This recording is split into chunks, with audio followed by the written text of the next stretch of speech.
बाटो सर हामी प्रोटिनको कुरा गर्दै थियौं प्रोटिनको क्लासिफिकेसन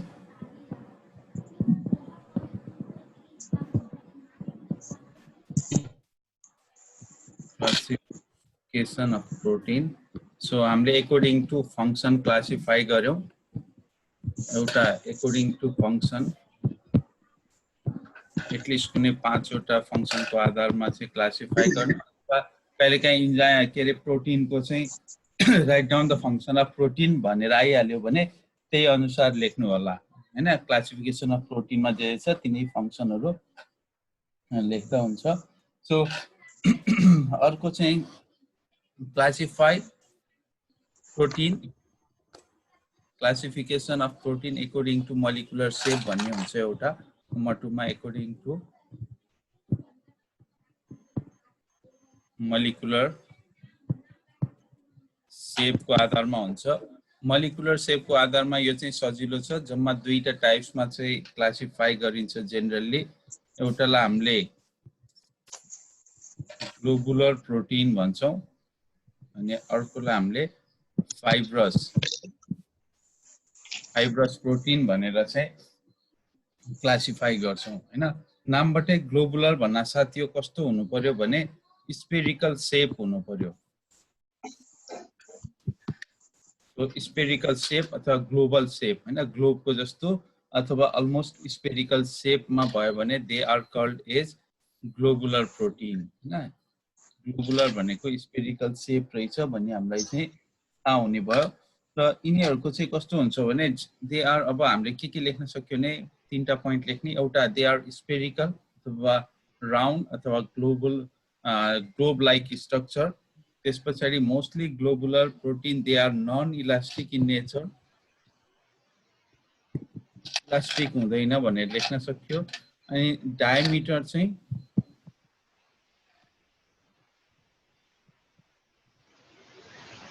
अलमोस्ट इक्वल हुन्छ जताबाट नापे पनि एक्ज्याक्टली इक्वल नभए पनि ग्लोबुलर चाहिँ अलमोस्ट इक्वल हुनु पर्यो नन इलास्टिक हुनु पर्यो र स्फेरिकल इन शेपमा भयो भने they are called as globular protein हैन जस्तो फर एक्जाम्पल यस्तो छ भने यताबाट डायमिटर नापे पनि जताबाट नापे पनि अलमोस्ट इक्वल चाहिँ हुन पर्यो so they are the globular protein खास यसमा धेरै लेख्नु पर्ने छैन जस्ट स्ट्रक्चरको आधारमा यसरी लेख्दा हुन्छ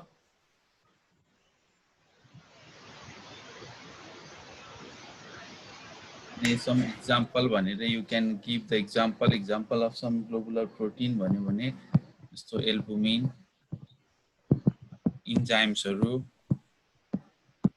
धेरै इन्जाइम्सहरु यसमै पर्छ हैन एक्टिन ट्रोपोनिन स्टोन्सहरु so these are the example भनेर you can give त्यस्तै गरेर अब एउटा ग्लोबुलर हो त्यसमा धेरै लेख्नु पर्ने हुन्न स्ट्रक्चर हेर्दा स्फेरिकल अलमोस्ट डायमिटर जताबाट नै हुन्छ नन इलास्टिक हुन्छ एल्बुमिन इन्जाइमहरु most of the enzyme they are spherical in shape तिनीहरुको मोलिकुलर स्ट्रक्चर भनेर यु क्यान राइट त्यसपछि अर्को भनेको फाइब्रस नामबाटै फाइब्रस भनेपछि यिनीहरु चाहिँ कस्तो देखिन्छ भने फाइब्रस प्रोटिन फाइबर जस्तो देखिन्छ सो यसमा अघिकै लेख्दाखेरि ग्लोबुलरको ठाउँमा they are long thread like structure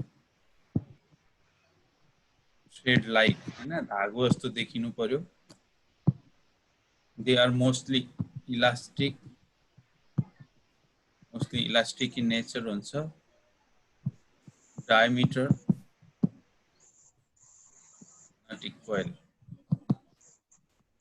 diameter चाहिँ यिनीहरुको के हुँदैन इक्वल हुँदैन फर एक्जाम्पल कस्तो देखिन्छ भने यिनीहरु जस्तो अलिकति थ्रेड लाइक स्ट्रक्चर अब यिनीहरुको डायमिटर यताबाट नाप्दा यति धेरै जस्तो देखिन्छ फाइब्रस चाहिँ यताबाट नाप्दा यति छोटो देखिन्छ हैन so diameter is not equal diameter equal हुँदैन भनेर यु क्यान राइट अब यसको एक्जाम्पलहरु सपोज ग्लोबुलर प्रोटिनको के एक्जाम्पलहरु लेख्न मन लाग्यो भने के रे फाइब्रस प्रोटिनको so example of fibrous protein हामीले देखिने चाहिँ जस्तो केराटिन भन्ने हुन्छ हेयरमा केराटिन अफ हेयर भनेर अथवा कोलाजेन भन्ने हुन्छ केराटिन भन्ने हुन्छ हैन। अनि यो नेलहरुमा पाउने यिनीहरुमा चाहिँ जेनरली कस्तो हुन्छ भने एक्टिन अनि यो चाहिँ मायोसिन भन्ने हुन्छ। So they are mostly fibrous in nature. Keratin अब कपालमा हुने प्रोटिन त अब लङ थ्रेड लाइक स्ट्रक्चर हुने भयो, त्यही केराटिनले गर्दा नै त्यस्तो खालको हाम्रो कपालको स्ट्रक्चर पनि दिइन्छ भन्ने आउँछ। पछि हामी यो केराटिनको एउटा केहीमा इक्जाम्पल पनि हेरौँला। सो जेनरली यो मोलिकुलर सेपको आधारमा क्लासिफाई गर्दाखेरि फाइब्रस र ग्लोबुलर हो भनेर सिम्पल यो इक्जाम्पल दिनुभयो हुन्छ। र अर्को एउटा अलिकति इम्पोर्टेन्ट टाइपको क्लासिफिकेसन छ अकॉर्डिङ टु कम्पोजिसन भन्छौँ हामीले, त्यो चाहिँ अलि इम्पोर्टेन्ट क्लासिफिकेसन हो। प्रोटिन चाहिँ अलि टपिकहरुमा अलि सजिलो चाहिँ प्रोटिन भन्छौँ हामीले पढेको टपिकहरुमा, अलि धेरै त्यस्तो धेरै स्ट्रक्चर बनाउन नपर्ने।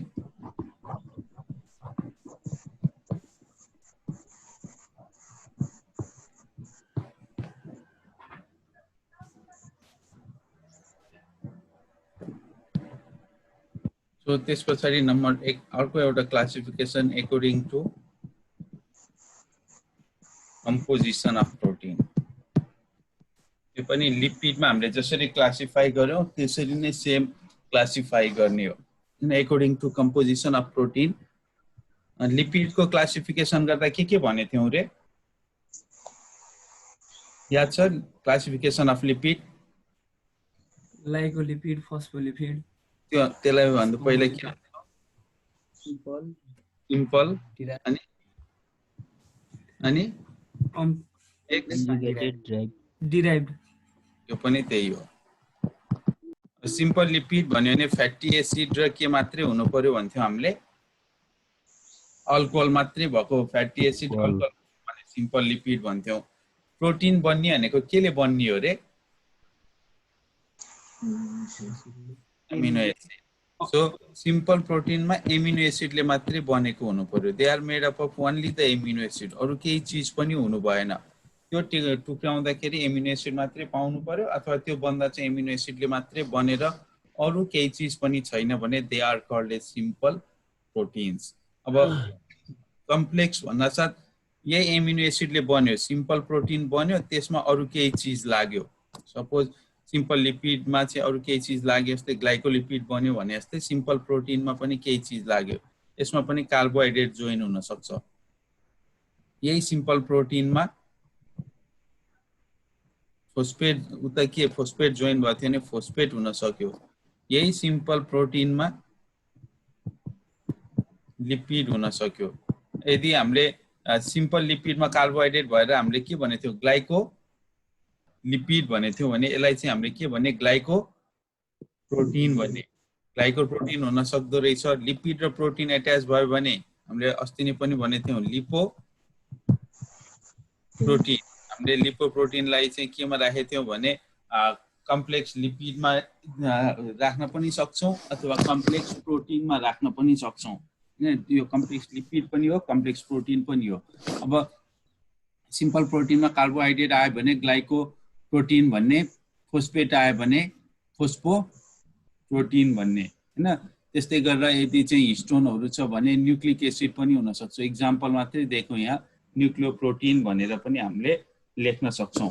अब सिम्पल व्हाट आर सिम्पल फेरि सुरु गरौँ। व्हाट आर सिम्पल प्रोटिन्स भन्यो भने those protein which contains only the amino acid अथवा which are made up of only the amino acid. If they are hydrolyzed अथवा broken down, the product is only the amino acid, हैन? They are called as simple protein भनेर हामीले भन्दो रहेछौं यसको, हैन? Simple. So यसको अनि एक्जाम्पल दिनु लिपिडमा भन्दा अलि सजिलो हुन्छ। जस्तो एगमा पाउने albumin, they are the simple proteins, हैन? अनि अब यो बाहेक ग्लोबुलिन्सहरु,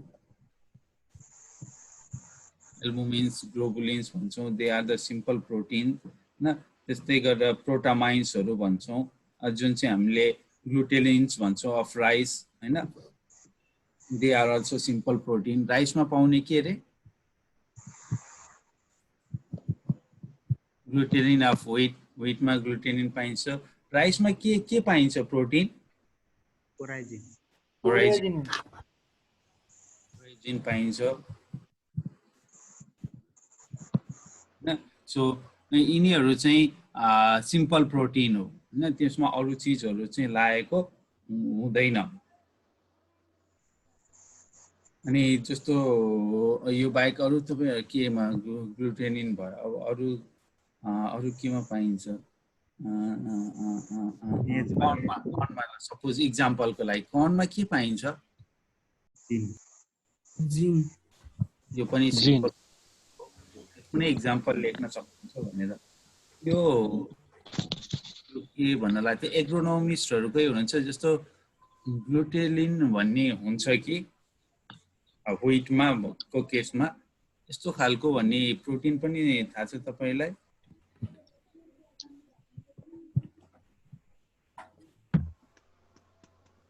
यस्तो खालको ग्लाइडिन त थाहा भएन सर, त्यो त ग्लुटेनिन त ग्लाइडिन पनि हुन्छ व्हिटमा भन्ने कुरा हुन्छ। ग्लाइडिन पनि it is a type of protein. अब हामीले यसलाई चाहिँ कस्तो भन्छौँ भने प्रोलामिन्सहरू पनि भन्छौँ है, जेनरली अल्कोहलमा सोलुबल हुन्छ यिनीहरू चाहिँ ग्लाइडिन चाहिँ हैन। सो यो अहिलेको ग्लुटेनिनहरू चाहिँ जेनरली चाहिँ यो एसिडमा चाहिँ हुने हो, जुन अहिले हामी ग्लुटेनिन एसिडमा सोलुबल हुन्छ भने ग्लाइडिनहरू चाहिँ जेनरली अल्कोहलमा सोलुबल हुने हो।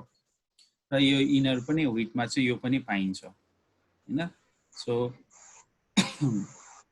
अब यिनीहरूमा चाहिँ जस्तै यसमा चाहिँ लाइसिनको कमी हुन्छ भनिन्छ, लाइसिन भन्ने एमिनो एसिडको कमी हुन्छ भनेर, ग्लाइडिन भन्ने चिजमा चाहिँ लाइसिनको कमी हुन्छ भनेर आइरहेको हुन्छ।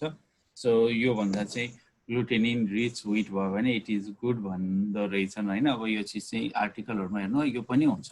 सो कुनै पनि इक्जाम्पल दिन सक्नुहुन्छ, these are the simple proteins भनेर you can give the example, अरू केही लेख्नु पर्दैन है। सो त्यस पछाडि simple protein made up of amino acid भनेर लेख्नु। त्यस पछाडि हामी कन्जुगेटेड अथवा कम्प्लेक्स अथवा कम्पाउन्ड प्रोटिन भनेर आउँछौँ। अब कम्प्लेक्समा चाहिँ पहिला भने जस्तै एउटा कम्प्लेक्सकोमा यतापट्टि आयो भने नि प्रोटिन सिम्पल प्रोटिनमा यदि लिपिड भएछ भने इट इज अ कम्प्लेक्स। चला हामीले लिपो प्रोटिन भनेर दे हेल्प इन, लिपिडमा आए पनि यता लेख्नु होला lipoprotein they help in transporting the lipid in case of animal भनेर हामीले लेख्न सक्छौँ हैन। जुन काइलोमाइक्रोन, एसडिएल, भिएलडिएल जस्तो इक्जाम्पलहरू, तिनीहरूलाई चाहिँ हामीले के अरे कन्जुगेटेड लिपिड भने जस्तै कन्जुगेटेड भन्न पनि सकिन्छ भनेर चाहिँ लेख्न सक्नुहुन्छ। त्यस्तै गरेर सिम्पल प्रोटिनमा कार्बोहाइड्रेट जोइन भएर हामीले ग्लाइको प्रोटिन भन्न पनि सक्छौँ हैन। यसमा चाहिँ कार्बोहाइड्रेट एट्याच हुन्छ। सो ग्लाइको प्रोटिन यस्तो खालको चाहिँ हामीले लेख्न सक्छौँ। अनि अब यसमा पनि कहिलेकाहीँ कस्तो हुन्छ भने जेनरली यो ग्लाइको प्रोटिनमा पनि जेनरल लेख्दा यदि यो कार्बोहाइड्रेटको कन्टेन्ट चाहिँ जम्मा 4% भन्दा लेस छ, अरू धेरै प्रोटिन भयो हैन, जेनरली यिनीहरूलाई चाहिँ हामीले ग्लाइको प्रोटिन भन्छौँ हैन। कहीँ त्यही पनि आइहाल्यो भने जेनरल टर्महरू। तर एज होल ग्लाइको प्रोटिन भन्ने नि कन्सेप्ट चाहिँ खास कस्तो हो भने सिम्पल प्रोटिन छ, कार्बोहाइड्रेट छ, कार्बोहाइड्रेट जम्मा 4% भन्दा कम छ भने ग्लाइको प्रोटिन भनिदिए। यदि यो मोर देन 4% भन्दा मोर छ हैन, अलिकति 10-15% चाहिँ छ भने यसलाई कहिलेकाहीँ चाहिँ ग्लाइको प्रोटिन नभने पनि यसलाई म्युको प्रोटिन भन्न सकिन्छ अरे।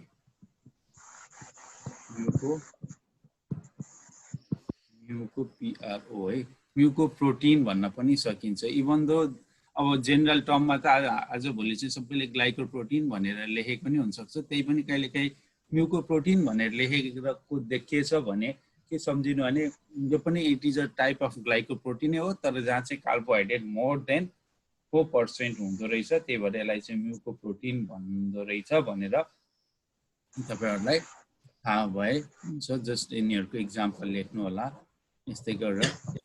अब यो ग्लाइको प्रोटिन र ग्लाइकोलिपिडको काम त्यस्तै हो मोस्टली। यिनीहरूको काम चाहिँ के हो भने एन्टिजेनलाई चाहिँ पत्ता लगाउने, बाहिरको हामीले ग्लाइकोलिपिडमा भने जस्तै कम्बाइन्ड रूपमा चाहिँ यिनीहरूले काम गर्छ फरेन मोलिक्युल हो कि होइन भनेर यिनीहरूले चाहिँ चिन्नको लागि एकदम धेरै हेल्प गर्छ ग्लाइकोप्रोटिनहरूले हैन दे आर प्रेजेन्ट इन यो चाहिँ सेल मेम्ब्रेनमा प्रेजेन्ट हुन्छ अब त्यस्तै गरेर अर्को लेख्नुहुन्छ भने सपोज फोस्फोप्रोटिन लेख्न सक्नुहुन्छ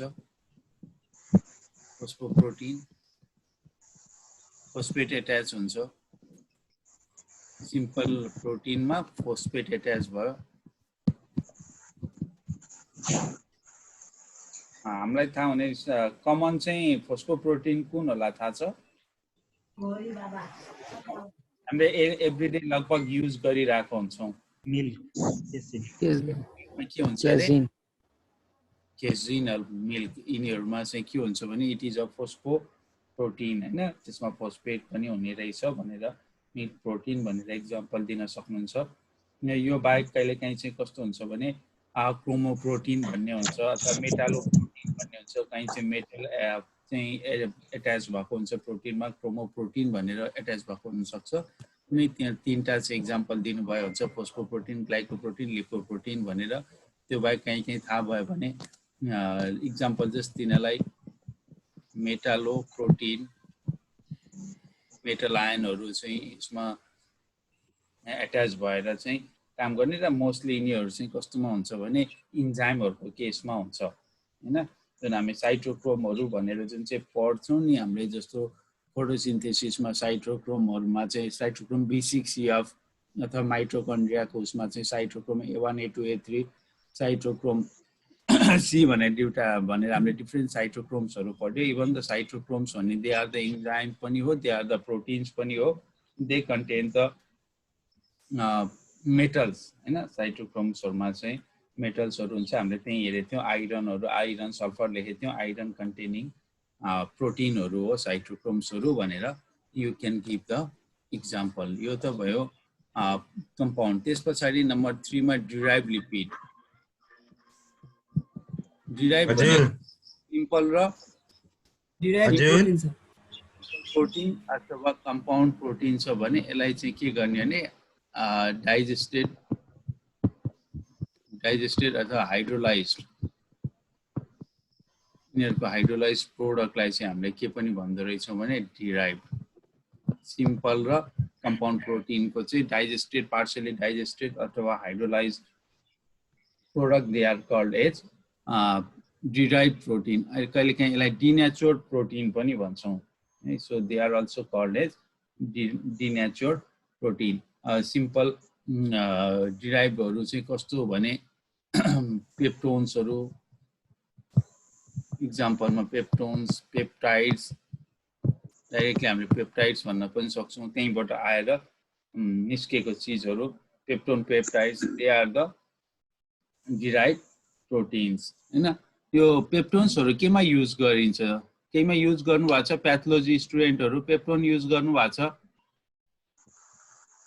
प्याथोलोजीको कोही हुनुहुन्छ स्टुडेन्ट सर अहिले सम्म त गरेको छैन सर प्याथोलोजीको हुनुहुन्छ नि हैन तपाई म नै प्याथोलोजी गर्छु तो कुनै मिडिया बनाउनु भएको छ अहिले सम्म बनाउँछु सर बनाउनु भएको छ नि के कुन मिडिया बनाउनु भएको छ अहिले सम्म पोटेटो डेक्स्ट्रोज अगार पीडीए बनाएको छ किङ्सबी पीडीए बनाउनु भयो सो पोटेटो यसमा त अब डेक्स्ट्रोज र पोटेटो छ अनि अगार छ जस्तो तीनटै चीज पोटेटो मा चाहिँ किन राखेको होला जस्ट तपाईहरु अरूलाई पनि काम लाग्छ पोटेटो डेक्स्ट्रोज अगार भन्छ ल डेक्स्ट्रोज त तपाईलाई थाहा छ कार्बोहाइड्रेट हो पोटेटोबाट पनि कार्बोहाइड्रेट स्टार्च खाने भएर अगार के होला अगार भन्छौं नि त्यो सीविडबाट निस्केको प्रोडक्ट जस्तो लाग्छ सर हो त्यो त हो सीविडबाट जस्तो यो कस्तो खालको प्रोटिन हो कि कार्बोहाइड्रेट हो कि अरु चीज नै हो कि लिपिड हो कि भनेर के होला अहिलेसम्म जस्तो कहिलेकाहीँ अगारहरु युज गर्नुहुन्छ नि त प्रोटिनै होला सर त्यो होला हैन हैन एल्गल सोर्स भनेपछि प्रोटिन हैन इट इज अ कार्बोहाइड्रेट अगार चाहिँ कार्बोहाइड्रेट हो अझ हामीले यसलाई चाहिँ हेटेरोपोलिसेक्राइड्समा राख्छौं हैन यो हेटेरोपोलिसेक्राइड हो अगार भनेको so it is a carbohydrate त्यही पनि अब तपाईहरुलाई कहिले काहीँ सोधिहाल्छ प्याथोलोजी अगार चाहिँ के हो भने it is also a carbohydrate है अगार चाहिँ कार्बोहाइड्रेट रहेछ भनेर सम्झिनु पर्यो हेटेरोपोलिसेक्राइड भन्छौँ हामीले प्लान्ट हेटेरोसेक्राइड भनेर चिनिन्छ अगार एकदमै स्पेशल्ली सो अब हामीले चाहिँ तिनीहरुमा यो बाहेक कहिले काहीँ तपाईले मैले यो चाहिँ सोध्न खोजेको पेप्टोन युज गरेर कुनै मिडिया बनाउनु भएको छैन है पेप्टोन वाटर त युज गर्नुभयो होला पेप्टोन ब्रोथ त केही युज गर्नुभयो होला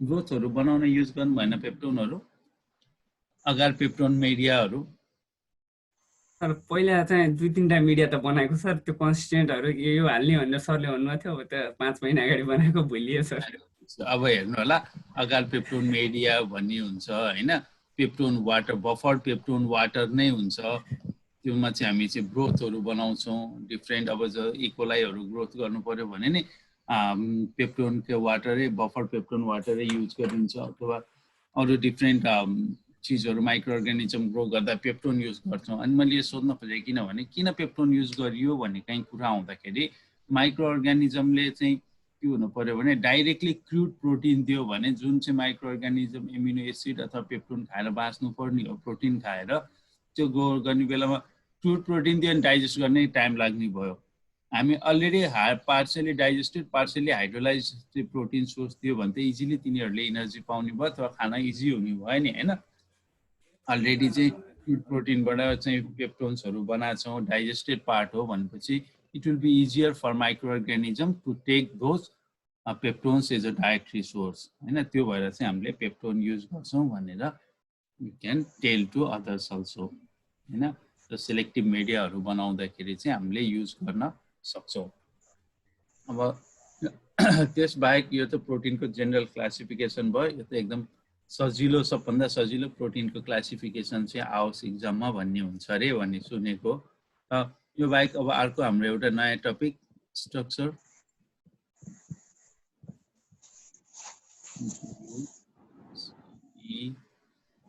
structure of proteins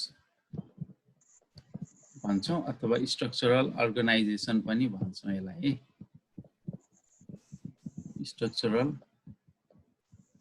organization of protein so structural organization of protein अथवा structure of protein so protein ले अब कस्तो कस्तो स्ट्रक्चर चाहिँ आफूले चाहिँ एटेन गर्दै रहेछ आफू फंक्शनल प्रोटिन बन्नको लागि भन्ने चीजहरु हुन्छ अब कस्तो कस्तो स्ट्रक्चर प्रोटिन अब देयर आर डिफरेंट प्रोटिन सबै प्रोटिनको आफ्नै स्ट्रक्चर हुन्छ भन्ने छैन सेम यो स्ट्रक्चर अफ प्रोटिन र स्ट्रक्चर अफ हामीले चाहिँ न्यूक्लिक एसिड स्ट्रक्चर पढियो नि हैन याद छ तपाईलाई डीएनए को स्ट्रक्चर थाहा छ डीएनए को हामीले पढियो सम्झिनु भएको छ सेम त्यस्तै हो डीएनए को स्ट्रक्चर के हुन्छ भने त्यो के कस्तो कस्तोमा डिवाइड हुन्छ भने त्यो primary secondary primary okay primary यसमा प्रोटिनमा पनि त्यही सम्झिनु प्राइमरी स्ट्रक्चर अफ प्रोटिन हुन सक्छ अनि सेकेन्डरी स्ट्रक्चर सेकेन्डरी स्ट्रक्चर हुन सक्छ त्यसपछि टर्सियरी स्ट्रक्चर डीएनए को जस्तै सम्झिनु टर्सियरी स्ट्रक्चर र प्रोटिनमा चाहिँ त्यो बाहेक एउटा क्वाटर्नरी स्ट्रक्चर चाहिँ हुन सक्छ चारवटा स्ट्रक्चर चाहिँ हुन सक्छ अब जनरली हामीले बुझ्न पर्ने प्राइमरी स्ट्रक्चर अफ प्रोटिन भन्यो भने चाहिँ यो कस्तो हो भने त्यो लिनियर चेन हो हैन DNA linear chain of nucleotides भयो भने हामीले त्यसलाई प्राइमरी स्ट्रक्चर अफ डीएनए भन्छौं भनेपछि प्राइमरी स्ट्रक्चर अफ प्रोटिन भन्यो भने लाइन जस्तै चाहिँ के हुनु पर्यो भने स्ट्रक्चर हुनु पर्यो हैन त्यसलाई चाहिँ हामीले प्राइमरी स्ट्रक्चर भन्दो रहेछौं it is a linear chain फेरि इन्डिभिजुअल सबैमा आइहाल्छु so linear chain of amino acid is called as primary structure secondary भनेको के रहेछ प्राइमरी को के हो फोल्डिङ भयो भने सेकेन्डरी को पनि के भयो भने फेरि folding is called as tertiary र मेनी भनेको यो टर्सरी भनेको मेनी चाहिँ टर्सरी स्ट्रक्चर एकै ठाउँमा जोडिएछ भने that is called as quaternary structure primary linear chain the folding of primary structure is called as secondary structure. The folding of secondary structure is called as tertiary structure. And a combined form, if many tertiary structure are combined together to give rise to one functional protein structure is called as quaternary structure of protein. भनेर यो generally हामीले यो बुझ्न सक्यौं. अब म फेरि primary मा आउँछु बिस्तारै इन्डिभिजुअली. म यहाँ तपाईहरुलाई केही चीजहरु देखाउँछु. मलाई एन्सर भन्दै आउनु होला. अहिले पहिला भन्नुहुन्छ है. यो एउटा मैले लाइन बनाए है. यो लाइनलाई चाहिँ मैले डीएनए बनाउनु पर्ने छ. कसरी बनाउन सक्छु होला मैले यसलाई DNA?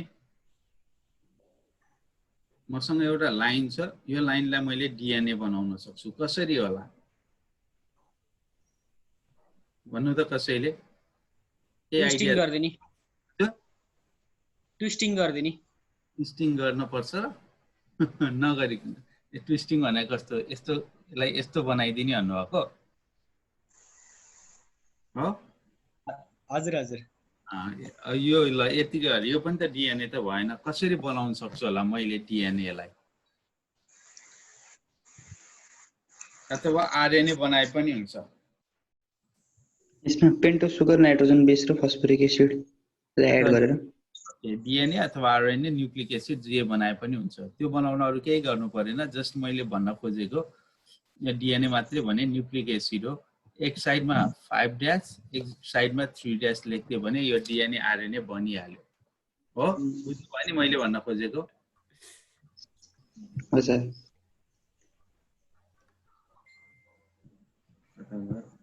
So okay 5 dash 3 dash लेख्दियो भने यो न्यूक्लिक एसिड हो. डीएनए आरएनए के हो त्यो चाहिँ हुन सक्छ. अब यो डीएनए हो कि आरएनए त पछि भनौँला.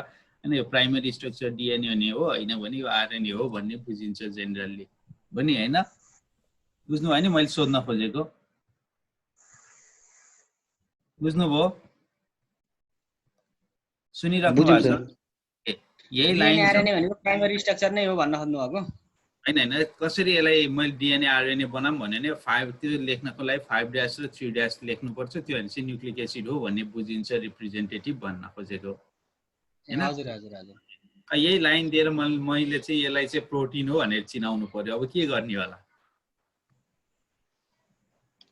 एमिनो एसिडको चेनहरु देखाउनु साइडमा. पेप्टाइड बोन्ड देखाउनु पर्ने होला. ल त्यस्तो हो. त्यो हैन. एकतिर सी लेख्नु पर्यो एकतिर एन लेखिएको छ भने इट इज अ प्रोटिन. यो बुझ्नु पर्यो है. चाहिँ किन सी र एन लेखेको त्यो पनि अब म एकछिनमा भन्छु. कहीँ सी र एन लेखेको छ भने इट इज अ प्रोटिन. अब कहीँ छोटो यस्तो बनायो हैन. अलिक छोटो चाहिँ बनाएको छ है. यो लिपिड हो भनेर चिनाउनु पर्यो अथवा केही चिनाउनु पर्यो. फ्याटी एसिड हो भनेर के गर्ने होला? यसमा चाहिँ एसयुएस त्यो के भयो? फ्याटी एसिड भयो हो. आरसीओएस लेखेपछि बुझ्नु भयो नि?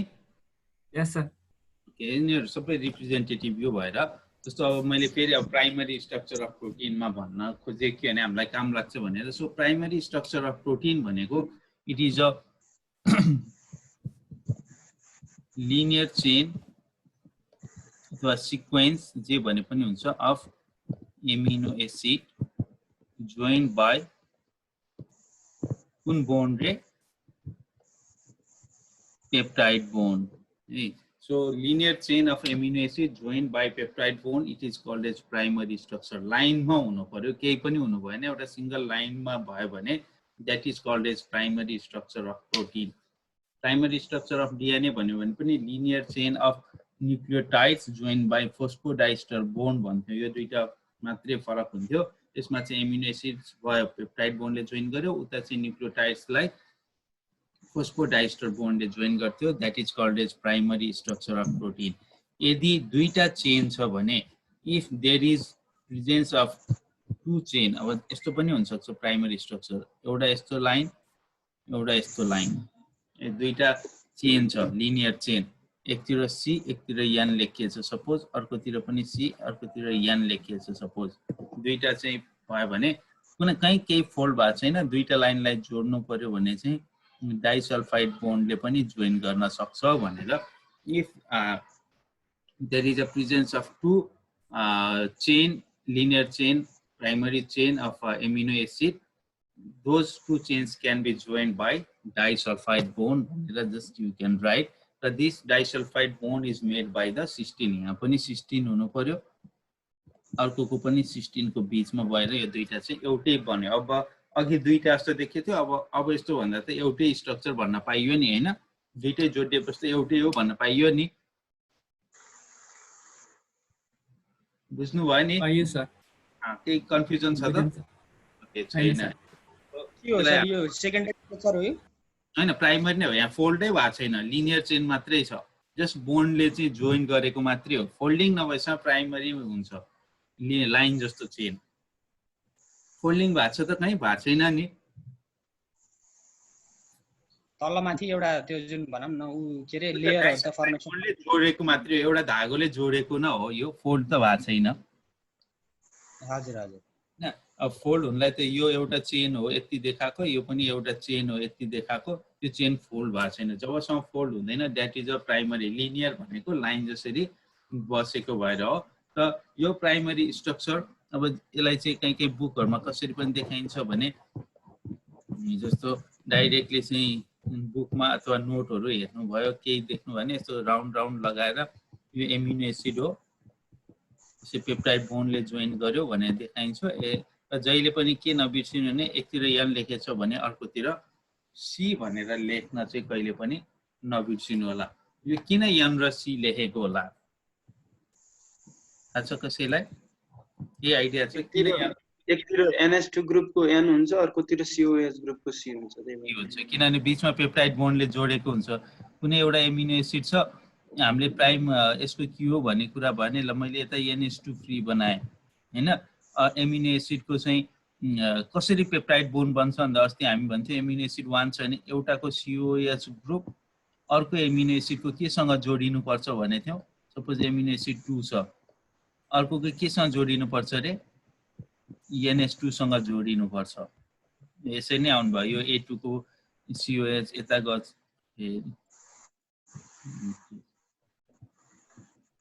हैन यसको COH यहाँ छ भने अर्कोको पनि COH यहाँ भयो तर कम्बाइन हुँदा के हुँदो रहेछ भने यो COH र NH2 को बीचबाट वाटर मोलिक्युल बाहिर गएर यहाँ चाहिँ बोन्ड कस्तो बन्छ भने CONH बोन्ड बन्छ जसलाई चाहिँ हामीले पेप्टाइड भनेको थियौ हो अब यो बीचमा चाहिँ यो सबै हटेर के बन्ने भयो भने अब CO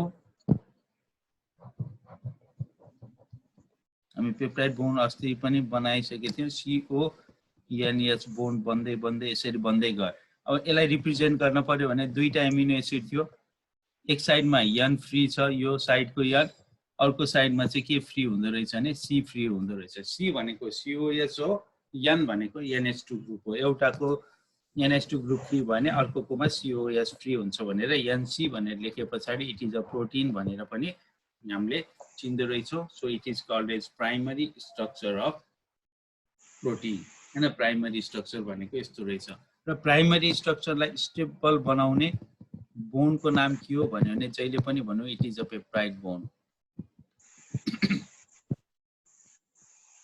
peptide bond stabilize the structure primary structure of protein peptide बोन्डले प्राइमरी स्ट्रक्चर अफ प्रोटिनलाई चाहिँ जहिले पनि स्टेबल बनाउँछ and it is a strong bond यसलाई हामीले स्ट्रङ बोन्ड पनि भन्छौं पेप्टाइड बोन्डलाई है त्यसलाई हामीले चाहिँ सेमी कोभ्यालेन्ट बोन्ड पनि भन्छौं it is a important bond it is a very strong bond भनेर पनि हामीले भन्छौं र प्राइमरी स्ट्रक्चर बाहेक अरु सेकेन्डरी टर्सरी क्वाटर्नरी तीनटै स्ट्रक्चर स्टेबल बनाउने भनेको हाइड्रोजन बोन्डले हो है so only the primary structure is stabilized by the peptide bond अरु बोन्डहरु पनि हुन्छ तर स्टेबल बनाउने चाहिँ के हुन्छ भने मोस्टली हाइड्रोजन बोन्डले चाहिँ अरु स्ट्रक्चरहरु स्टेबल बनाइरहेको हुन्छ यो चाहिँ सम्झिनु होला र सर यो पेप्टाइड लिंकेज भने जुन हामीले भन्छौं नि सर त्यो धेरै पेप्टाइड बोन्डहरु कतिवटा नर्मल कतिवटा बनेपछि हामीले पेप्टाइड लिंकेज भनेर भन्छौं सर एउटै भए पनि पेप्टाइड लिंकेज भन्न त पाइयो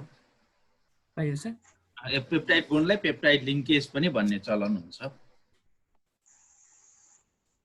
है। सो अब त्यसबाहेक हामीले चाहिँ अब अरू बोन्डहरू पनि हुन्छ। अब यो प्रोटिन बनाउने बेलामा नन कोभ्यालेन्ट बोन्ड जस्तो हाइड्रोजन बोन्ड हुनसक्छ, हाइड्रोफोबिक बोन्ड हुनसक्छ, भेन्डरवाल फोर्स हुनसक्छ, साल्ट बोन्ड हुनसक्छ होइन, डिफ्रेन्ट बोन्डहरू हुनसक्छ। तर हामीले सम्झिनु पर्यो के भने यति भए पनि सबभन्दा पेप्टाइड बोन्डले प्राइमरी स्ट्रक्चर, पेप्टाइड बोन्ड नभइकन प्रोटिनै नबन्ने भयो, यो प्राइमरी स्ट्रक्चर हुने भयो। सेकेन्डरी स्ट्रक्चर बनाउँदा जब फोल्डिङहरू बनाउँदै जान्छ त्यो फोल्डिङहरू स्टेबलाइज गर्ने चाहिँ हाइड्रोजन बोन्डले हो। त्यो भएर अरू स्ट्रक्चरहरू चाहिँ हाइड्रोजन बोन्डले नै स्टेबल गराउँछ भनेर चाहिँ हामीले सम्झिनु पर्यो। सो प्राइमरी स्ट्रक्चर, अनि जस्तो प्राइमरी स्ट्रक्चरको इक्जाम्पल भनेर दिन पर्यो भने हामीले देखेको जस्तो इन्सुलिन भन्ने हुन्छ hormone. So it has the simple primary structure of protein भनेर you can give the example of primary protein. कसले चाहिँ प्राइमरी प्रोटिन चाहिँ हेर्छ भन्यो भने insulin has got the primary structure of protein भनेर you can give the example. किनभने यसमा 51 वटा एमिनो एसिड हुन्छ र सिम्प्लेस्ट प्रोटिन पनि भन्छौँ हामीले, किनभने एउटा फङ्सनल प्रोटिन बन्नको लागि 51 वटा एमिनो एसिड चाहिन्छ भनेको थियौँ है। सो इक्जाम्पल इज इन्सुलिन भन्नु होला। सिम्पल त्यो ड्र गरेर देखाउनु भयो हुन्छ र लेस देन 1 मिनट भनेछ, यो स्टप गरेर फेरि इन्ट्री गर्नु होला है। सबैले स्टप गर्छु, इन गर्छु, फेरि इन्टर गर्नु होला। सर